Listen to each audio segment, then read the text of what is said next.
সকাল কিংবা বিকেলের নাস্তায় যদি থাকে এরকমই চিকেনের পুরবড়া ক্রিস্পি এবং মুচমুচে নাস্তা, তাহলে কেমন হয় বলুন তো। এই নাস্তাটা খেতে যতটা মজা, বানাতে কিন্তু খুবই সহজ। হ্যালো এভরিওয়ান, আসসালামু আলাইকুম। সবাই কেমন আছেন? আশা করি সবাই আল্লাহর রহমতে সুস্থ আছেন, ভালো আছেন। আলহামদুলিল্লাহ, আমরাও আল্লাহর অশেষ রহমতে ভালো আছি। আজকে আমি আপনাদের সাথে মাত্র কয়েকটি উপকরণে খুবই মজার একটি সকাল কিংবা বিকেলে নাস্তার রেসিপি শেয়ার করব। এই নাস্তাটা চাইলে আপনারা বাচ্চাদের টিফিনেও দিতে পারবেন, আবার চাইলে বিকেলে নাস্তায়ও রাখতে পারবেন। মাত্র কয়েক পিস চিকেনের টুকরো দিয়ে যে এত মজার নাস্তা তৈরি করে নেওয়া যায়, আপনারা যদি না বানান তাহলে বিশ্বাসই করতে পারবেন না। তাহলে চলুন কথা না বাড়িয়ে মূল রেসিপিতে চলে যাই। বিসমিল্লাহির রহমানির রহিম। নাস্তা বানানোর জন্য ফার্স্টেই আমি একটি মিক্সিং বোলে নিয়ে নিব আটা। এখানে আমি আটা দিয়ে নাস্তাটা তৈরি করে নিব। এর জন্য এখানে আমি 3 কাপ পরিমাণ আটা নিয়ে নিলাম। আপনারা চাইলে এই নাস্তাটা ময়দা দিয়ে তৈরি করতে পারেন, তবে আমার কাছে এই নাস্তাটি আটা দিয়ে খেতে খুবই ভালো লাগে। তো এখন আমি এর মধ্যে দিয়ে দিব স্বাদ অনুযায়ী লবণ, আর এখানে দিয়ে দিয়েছি আমি 3 টেবিল চামচ পরিমাণ সাদা তেল। দিয়ে আমি আটাটাকে ভালো করে ময়ান করে নিব, মানে তেলের সাথে মিশিয়ে নিব। আর এখানে সুন্দর একটা ফ্লেভারের জন্য আমি দিয়ে দিয়েছি কালো জিরে। এটা অপশনাল, আপনারা চাইলে স্কিপও করতে পারেন, আর দিলে কিন্তু খুবই সুন্দর একটা ফ্লেভার আসবে, এর জন্য দেওয়া। এখন দেখতে পাচ্ছেন আমি এখানে প্রথমে তেলের সাথে আটাটাকে ভালো করে মিক্স করে নিয়েছি। তারপর এখানে অল্প অল্প করে পানি দিয়ে একটা ডো তৈরি করে নিব। এখানে আমি নর্মাল পানি ব্যবহার করেছি। এখানে কিন্তু একটা শক্ত টাইপের ডো তৈরি করে নিতে হবে, ডোটাকে কিন্তু নরম করে ফেলা যাবে না।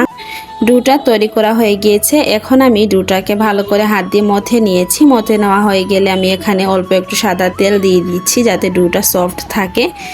এখন আমি একটি ঢাকনা দিয়ে ডেকে এটাকে রেখে দিব 10 মিনিটের জন্য। আর এদিকে আমি চিকেনের পুরটা রেডি করে নিব। প্রথমে একটি ফ্রাই প্যানে আমি অল্প পরিমাণে একটু তেল দিয়েছি এখানে আদা কুচি আর রসুন কুচি, দিয়ে দিচ্ছি পেঁয়াজ কুচি। দিয়ে এখন আমি পেঁয়াজটাকে একটু নরম করে ভেজে নিব। এটাকে বেশি একটা কালার করে ভাজার দরকার নেই। এভাবে নরম হয়ে এলে আমি এটার মধ্যে দিয়ে দিব কাঁচামরিচ কুচি। দিয়ে আমি এখানে বাকি মশলাটুকু অ্যাড করে নিব। দিয়ে দিচ্ছি আমি এখানে স্বাদ অনুযায়ী লবণ, দিয়ে দিচ্ছি হাফ চামচ পরিমাণ হলুদের গুঁড়া, হাফ চা চামচ পরিমাণ মরিচের গুঁড়া, জিরার গুঁড়া দিয়ে দিচ্ছি হাফ চা চামচ পরিমাণ। আর এখানে আমি দিয়ে দিচ্ছি মাংসের মশলা। এখানে আমি রাঁধুনি প্যাকেটের মাংসের মশলা দিয়ে দিচ্ছি হাফ চা চামচ পরিমাণ। দিয়ে এখন আমি মশলাটাকে ভালো করে নেড়েচেড়ে মিশিয়ে নিচ্ছি। মেশানো হয়ে গেলে আমি আগে থেকেই রেডি করে রাখা চিকেনের টুকরো দিয়ে দিচ্ছি। এখানে আমি কয়েক পিস চিকেন এভাবে কুচি করে নিয়েছি, মানে কিমা করে নিয়েছি।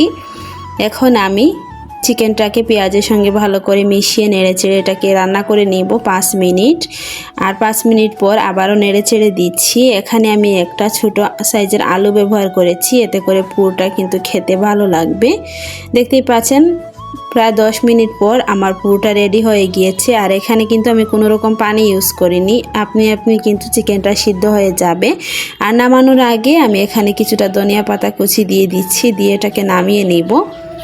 পুরোটাকে আমি ঠান্ডা হওয়ার জন্য একটা প্লেটের মধ্যে ঢেলে নিয়েছি। আর এখন আমি এদিকে আগে থেকে রেডি করে রাখা ডোটাকে ভালো করে হাত দিয়ে মথে একটু সফট করে নিচ্ছি। এভাবে হাত দিয়ে মথে নিলে কিন্তু নাস্তাটা খুবই খাস্তা হবে। এখন একটা বোর্ডের উপর নিয়ে আমি এটাকে ভালো করে লম্বা সাইজ করে নিচ্ছি। নিয়ে এখান থেকে আমি ছুরির সাহায্যে ছোট ছোট করে লিচি কেটে নিব। লিচিগুলো কাটা হয়ে গেলে আমি এখান থেকে একটা লিচি হাতের মধ্যে নিয়ে এখানে আমি এখন অল্প একটু ময়দা ছিটিয়ে রুটি বেলে নিচ্ছি। ভিডিওর এই পর্যন্ত এসে যারা একটি লাইক দিতে ভুলে গিয়েছেন, অনুরোধ করব একটি লাইক দিয়ে সম্পূর্ণ ভিডিওটি কন্টিনিউ করবেন।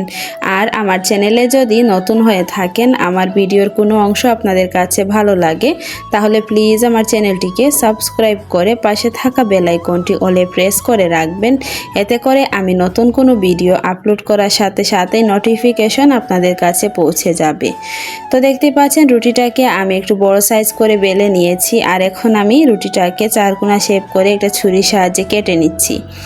এখন আমি এটাকে কিভাবে শেপ দিয়ে নিচ্ছি আপনারা প্লিজ দেখে বুঝে নেবেন। এখানে আমি 4টা শীট করে নিচ্ছি। ছুরির সাহায্যে এখানে আমি রুটিটাকে 4 টুকরো করে নিয়েছি আর এরকম ছোট ছোট শীট হয়ে গিয়েছে। এখন এখান থেকেই আমি নাস্তাগুলো তৈরি করে নিব। প্রথমে আমি শীটের চারো সাইডে পানি লাগিয়ে নিলাম, এতে করে আমাদের নাস্তাটা বানানোর পর খুলে আসবে না, পানি দেওয়ার কারণে কিন্তু আটার কাজ করবে। এখন আমি দেখতে পাচ্ছেন নাস্তা শেপগুলো কিভাবে দিয়ে নিচ্ছি। প্লিজ আপনারা দেখেই বুঝে নেবেন আমি নাস্তাগুলো কিভাবে তৈরি করে নিচ্ছি। খুবই সহজ এইভাবে নাস্তাগুলো তৈরি করে নেওয়া। আর এইভাবে যদি এই ডিজাইন করে নাস্তাগুলো তৈরি করেন তাহলে দেখবেন ঝটপট অনেকগুলো নাস্তা আপনারা তৈরি করে নিতে পারবেন।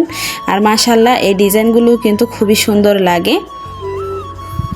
তো আপনারা চাইলে অন্য যে কোনো ডিজাইনেও কিন্তু এই নাস্তাটা তৈরি করে নিতে পারেন। আমার কাছে এই ডিজাইনটাই খুবই সুন্দর লেগেছে, এর জন্য আমি এভাবেই তৈরি করে নিয়েছি।